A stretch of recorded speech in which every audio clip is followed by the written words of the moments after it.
Morgan and Paul met at university, where they studied together in the engineering faculty. Since then, they have been inseparable as twin brothers. They sat at the same desk, went for walks together, and even met girls together. They even looked alike, both blonde-haired, blue-eyed, medium height and strong build. True, Morgan had a more strong-willed character, but he never bragged about it. Paul, on the other hand, was more sentimental and emotional, but he always controlled himself. Paul did his best to appear a strong and tough man, and only Morgan knew that in fact his character was very soft. But despite their different temperaments, the friends always had a lot of fun together. It was a wonderful time, filled with interesting events and dreams about the future. At that time, the men were passionate about science and dreamed of a career of great scientists. They studied well, and the professors always praised the two capable students. But after graduating, the two people seriously think about what choice they should make: to continue to do science and all their life to work for the man, or to go into their own business. Finally, after weighing everything, the men preferred the second option and have never regretted it. Finding a promising niche related to information technology, they achieved spectacular success in just a couple of years and became major entrepreneurs, owning the company with over 500 employees. Yes, they sacrificed science for financial prosperity and independence, but they were glad they chose that path. Of course, at first, it was not easy for them. They had to take out loans and work without sleep or rest, but over time these efforts began to pay off. At the same time, there were no disagreements between friends and now partners. They understood each other perfectly, and it was unacceptable to quarrel over money. Not only did they work together, but they lived in houses next door, so they saw each other almost every day. Their lives were so synchronized that they met their fiancés at the same time. Once they entered a cafe near the office and saw two young women. Paul was immediately attracted to Clara and Morgan to Audrey. The young people got to know each other, exchanged phone numbers, and within a year the men were thinking about getting married. And they were going to celebrate it on the same day. Maybe it would have happened that way, but this beautiful story ended dramatically. One day, Paul and Morgan, along with their girlfriends, drove out of the city for a picnic. Everyone was anticipating a great day, laughing a lot and enjoying the ride. Paul was driving the car, and Clara was sitting next to him. Suddenly, a truck with the sleeping driver drove into the oncoming lane, and in a matter of moments there was a horrible accident. Clara was dead on the spot, while Paul was trapped in the cabin. As a result, his spine was severely injured. When rescuers arrived, Morgan watched in horror as they dragged the bleeding Paul out of the car and prayed that he would survive. Paul regained consciousness at the hospital and unwittingly overheard the doctors discussing Clara's death. At first, he did not even understand what they were talking about. Thoughts were mixed up in his head and he fell back into a heavy sleep. When he woke up the second time, the doctors, after giving him a sedative, told him that his passenger had died. The man's heart nearly broke from pain and horror. The nurses stroked his arm and urged him to calm down. But is it possible to calm down when the soul hurts and turns inside out from only one thought that the beloved is dead? Paul cried for a long time and even tried to get up, but his legs did not obey. If it were not for that, he would have definitely said goodbye to this life to end this unbearable pain of losing his loved one. Paul fell into a deep depression. He often refused to eat and spent the whole day lying in bed, staring at the ceiling. He was no longer interested in his health. He refused treatment because life without Clara had no meaning anymore.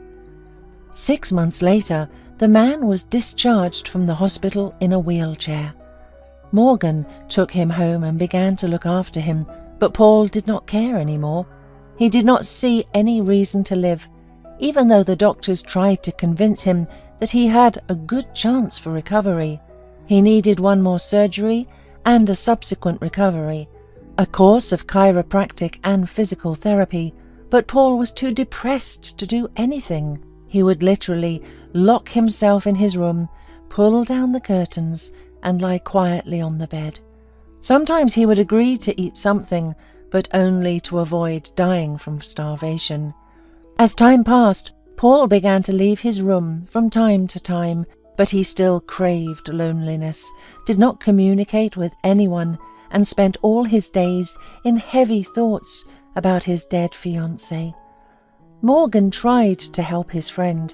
He hired the best nurses for him, but none of them stayed long because of Paul's obnoxious character. He lived only in the past, did not want to accept the present, and did not see the future. A year went by, but things only got worse in Paul's life. He completely lost his spirits, stopped shaving and taking care of himself. He looked like a bum, and he became even addicted to alcohol. Often in his alcoholic binge, he became more talkative, but it was only to complain to a friend about his life. "Who needs me like this now? Why did they save me? I should have died there on the highway with her." And Paul continued to degrade day after day, not trying to change anything in his life, although he had plenty of opportunities. Morgan was agonizingly searching for a way to get his friend out of the depression, and one day he came up with the idea of entertaining Paul a little so that he could forget about his loss, at least for a while. He decided to find a girl who would agree to flirt with a disabled man for money and play the role of a woman in love. He placed an ad for a job in the local newspaper. Almost all the women answering the job refused, considering it immoral and low, and only one accepted. Her name was Violet. She had recently been released on parole after several years of imprisonment on false charges.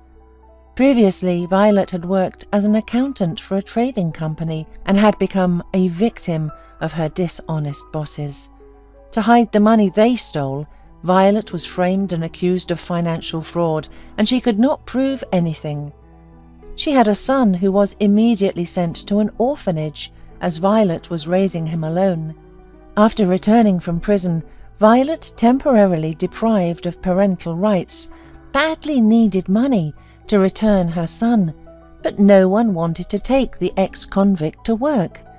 The woman agreed to any part-time job she could find, and suddenly came across this unusual ad.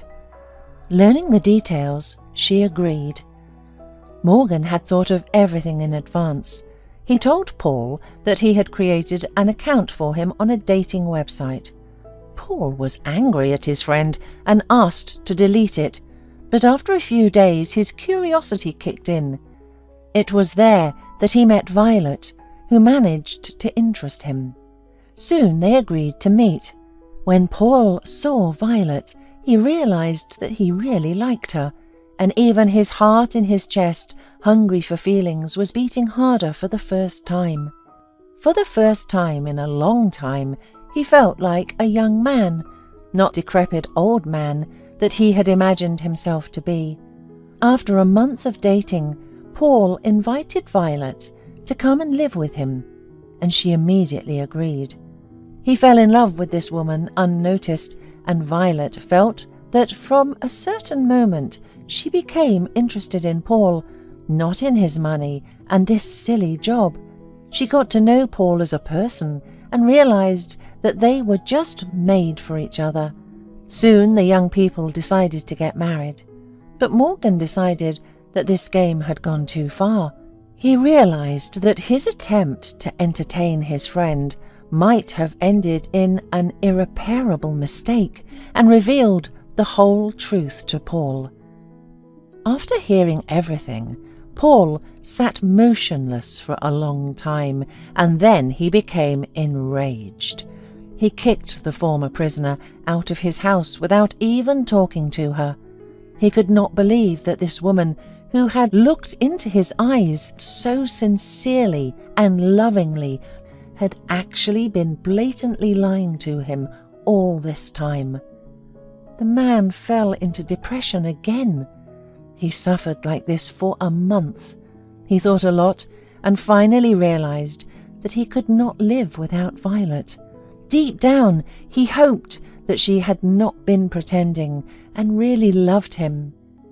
After dealing with his resentment, Paul called Violet and apologized for everything he had done and asked her to return. But this time, the woman made a condition. "I'll come back if you promise to pull yourself together and agree to the operation. You can't go on living like this.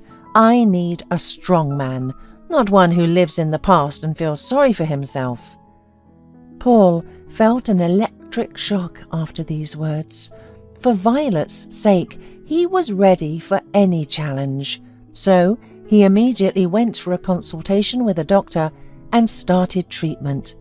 A couple of months later, he went abroad, where he had a successful surgery. All this time, Violet was with him and supported Paul, trying to do everything to make beloved recover faster. Eventually, the treatment had an excellent result, and Paul became a fully healthy person again. When he returned home, he proposed to Violet, and she agreed with pleasure. They took Violet's son from the orphanage and began to live together in peace and harmony. Soon, Violet gave birth to a daughter who was named Nina. The man was finally happy and calm and thanked Morgan from the bottom of his heart for not giving up and helping him, even despite all his rejections.